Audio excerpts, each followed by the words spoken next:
Guys, আজকে আপনাদেরকে এমন একটা গ্রামের সন্ধান দিব, এমন একটা গ্রামের সাথে পরিচয় করাই দিব। আপনি ভিডিওটা দেখার পর বলবেন আদৌ কি বাংলাদেশে এরকম কোনো গ্রাম আছে, নাকি এটা কোনো একটা মরুভূমি এলাকা। এই গ্রামটি হলো দক্ষিণ চট্টগ্রামের আনোয়ারা থানার ৩ নম্বর ইউনিয়নের একদম লাস্টে, একদম নদীর পাশে। যেখান থেকে মনে করেন আবহাওয়া অফিস থেকে যদি কোনো একটা ঘূর্ণিঝড়ের বা ভারী বৃষ্টির আশঙ্কার একটা খবর দেয়, তখন মানুষের রাতের ঘুম হারাম হয়ে যায়। সেখানে মানুষ আর ঘুমাতে পারে না। এই যে দেখতেছেন না রাস্তাঘাট, এই রাস্তাটার অবস্থা দেখেন। সেখানে ২০ থেকে ৫০ হাজার মানুষের বসবাস। এতগুলো মানুষ এখানে বসবাস করে, কিন্তু তাদের রাস্তাটা চেয়ারম্যান বা সরকারের পক্ষ থেকে ঠিক করা হয় নাই। এখানে এতগুলো মানুষ দেখেন,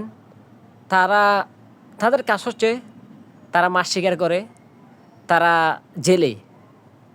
দেখেন চারিদিকে এদের বুট, এগুলো হচ্ছে দোকানপাট, যেগুলো অর্ধেক থাকে বন্ধ, আবার কিছু থাকে খোলা।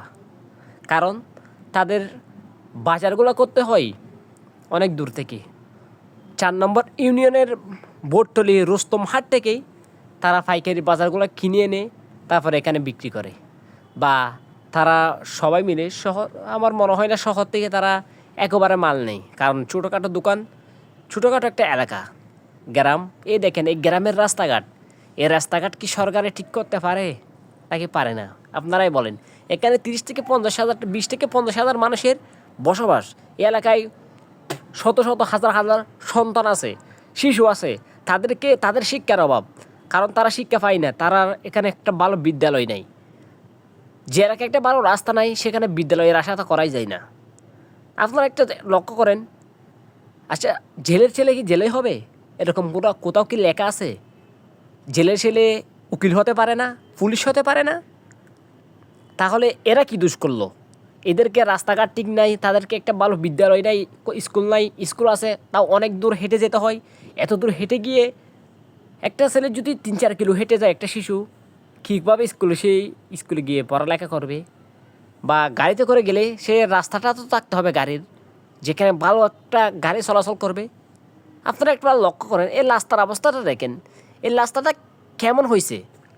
এখানে যদি সামান্য বৃষ্টিও হয়, এই রাস্তাটা অনেক কাদা হয়ে যায়। এখানে যে কোনো মুহূর্তেই দুর্ঘটনার আশঙ্কা থাকতে পারে, যার কারণে গাড়ি চলাচলও বন্ধ থাকে।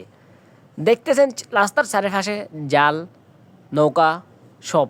কারণ এরা জেলে, এরা এগুলো করে সংসার চালায়, এগুলো করে ভাত খায়। দেখেন এখানে চারিদিকে মানুষ জাল ঠিক করতেছে, কারণ তারা নদীতে মাছ মারতে যাবে। তাদের মাছগুলা আপনারা হয়তো জানেন, দক্ষিণ চট্টগ্রামের গহিরার এই মাছটা, ইলিশ মাছটা প্রচুর বিখ্যাত। এটা আমাদের চট্টগ্রাম সহ এবং ঢাকা বিভিন্ন জেলা সহ এবং বিদেশিতেও এটা রপ্তানি করা হয়। এটা বিদেশেও পাঠানো হয়। এই মাছগুলা বেশিরভাগ ইন্ডিয়াতে পাঠানো হয়। যখন শেখ হাসিনা সরকার ছিল, তখন প্রচুর পরিমাণ এখান থেকে ইলিশ ঢাকা নিয়ে যেত, এখান থেকে ইন্ডিয়াতে পাঠাই দিত।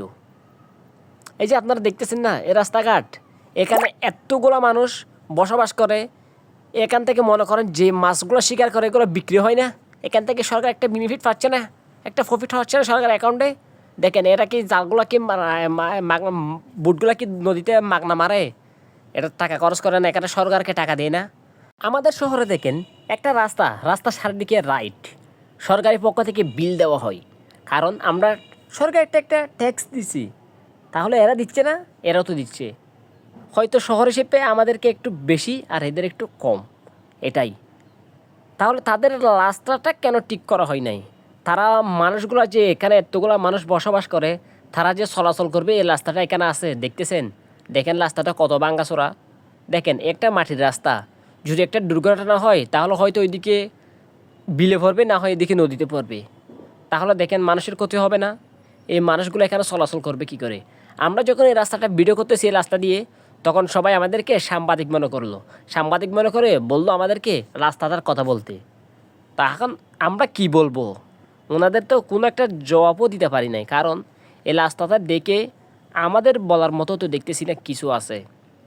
দেখেন তো এই রাস্তাটা বৃষ্টি হলেই মাটিগুলো ধোয়ায়, এদিকে মনে করেন বিলে চলে যায়, আর এদিকে নদীতে চলে যায়। কেন এদেরকে রাস্তাটা ঠিক করে দিলে কি হতো, এদেরকে রাস্তাটা ঠিক করে দিলে এই মানুষগুলো চলাচল করতে পারতো। এখান থেকে মনে করেন যে মাছগুলা মানে নদী থেকে ওরা শিকার করে নিয়ে আসে, সেগুলো তো আনতে গিয়েতে যেতে একটা মনে করেন সে মাছগুলো তো আর সেখানে বিক্রি করতেছে না, এগুলো সিটিতে ফাটাচ্ছে, হয়তো বাহিরে ফাটাচ্ছে, ইউনিয়নের বাহিরে ফাটাচ্ছে। তাহলে যে একটা ট্রাক গিয়ে মাছগুলো আনবে সেই ব্যবস্থা তো দেখতেছি না। এই দেখেন এই একটা ছোট্ট বাজার, এখানে আর কোনো বাজার নাই। এখানে বাজার করতে গেলে 3-4 কিলোমিটার পর বাজারে যেতে হয়। এই বাজার থেকে সবাই বাজার করে এখান থেকে। দেখলাম আজকে এ বাজার, আমরা এর আগেও আসছিলাম, তবে এ বাজার দেখি নাই, এই প্রথম দেখলাম এই বাজারটা। তো বলতেছি এদের রাস্তাঘাটটা দেখেন, বাড়ির রাস্তাটা কিন্তু ফাঁকা থাকলেও তাদের যে মেন রাস্তা যেটা দিয়ে বাড়িতে আসা যাওয়া করবে সে রাস্তাটা কিন্তু ফাঁকা নাই, সে রাস্তাটা কিন্তু ভাঙা। এই যে দেখতেছেন না দোকানপাট, এইগুলা দেখেন, এগুলা করে এরা মাছ শিকার করে, তারপর এরা হচ্ছে এই ব্যবসাটা করে। তো মানুষ তো এরাই বিক্রি করে। দেখেন এই যে ঘর বাড়ি এগুলো দেখতেছেন না, একটা গাড়ি যদি রাস্তায় দুর্ঘটনা হয় তাহলে সেগুলো হয়তো নদীতে, না হয় তাদের ঘরের ছালের উপর, কারণ সব টিনের চাল ফরার সাথে সাথে ভেঙে যাবে। এই যে দেখেন এ পাশে নদী আর এ পাশে হচ্ছে ঘর বাড়ি। কোনো এক আল্লাহ না করুক, কোনো একটা যদি ট্রাকের দুর্ঘটনা হয় একটা ঘরের উপর পড়ে, ঘরে যদি মানুষ থাকে কেউ বাঁচবে? তাই এই রাস্তাটা যারা ইউনিয়নের উপজেলার দায়িত্বশীল আছেন তারা লক্ষ্য রাখবেন, তারাও তো মানুষ। তারা এই যে একটা মনে করেন সরকারি কাজের থেকে, সরকারের থেকে যে একটা রাস্তার আশা করে সেটা কি তারা পায় না? তারা মানুষ না? তাহলে তাদেরকে কেন রাস্তাটা ঠিক করে দেওয়া হয় নাই? তাদের এখানে মসজিদ আছে ভালো ভালো, একটা সরকারি মনে করেন বিদ্যালয় দেখি নাই। আমরা পুরো রাস্তাতে হাঁটিয়ে আসছি, গাড়িতে করে আসছি, গাড়ি চালিয়ে আসছি, কিন্তু গাড়ি ছিল খুব স্লো, কারণ দেখতেছি আমরা অবস্থাগুলো বুঝতেছি এদিকের। এই যে দেখতেছেন না, এটা হচ্ছে মসজিদ, মাশাআল্লাহ অনেক সুন্দর করে বানছে। তো মসজিদগুলো বানছে এখানে, হয়তো ছোটোখাটো স্কুল আমরা আমার চোখে তো একটা পড়ে নাই, হয়তো মাদ্রাসা থাকতে পারে ছোটোখাটো, আর স্কুল আছে অনেক দূরে, 5-6 কিলো দূরে। তাহলে এত দূরে কি একটা ছেলে হেঁটে যাবে নাকি গাড়িতে করে যাবে? গাড়িতে গেলে সে রাস্তাটা কোথায় দেখেন তো আপনারা, এখানে রাস্তাটা দেখা যায় কি না? এই যে রাস্তার চারদিকে জাল পড়ে আছে, এগুলা দিয়ে তারা কিন্তু মাছ শিকার করে। এখন মনে করেন 65 দিন হয়তো নদী বন্ধ দিছে, কোরবানির আগে তারা মাছ মারতে পারবে না, কোরবানির পর হয়তো তারা ইলিশ মাছ শিকার করবে, যার কারণে তারা জালগুলো ঠিক করতেছে, ইলিশ মাছ মারার জন্য প্রস্তুতি নিচ্ছে। এই যে রাস্তা ঘাট, এদিকে চারদিকে নদী, তবে তারা আছে মোটামুটি ওই যে 1997 পরে যেমন বাইরে মানে গ্রাম অঞ্চলে উপকূল এলাকায় যেমন দিন কাটিয়েছিল, ঠিক তেমনই মনে করেন 2000 সালের আগের অবস্থায় তারা বর্তমান 2025 সালে বসবাস করে।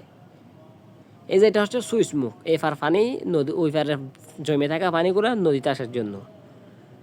আসলে এদের একটা রাস্তা নাই, এদের পানিগুলো দিয়ে আর কী করবে বলেন তো আপনারা?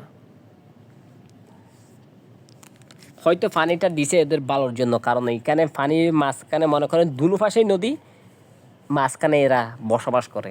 মনে করেন তারা যদি আবহাওয়া খারাপের একটা খবর পায় তাহলে তারা সবাই সেখান থেকে ঘর বাড়ি ছেড়ে তারা তাদের আত্মীয় স্বজনের কাছে চলে যায়, কারণ কখন জানি তাদের বাসা বাড়ি, ঘর বাড়ি এগুলো সব নদীর পানিতে ডুবে না যায়।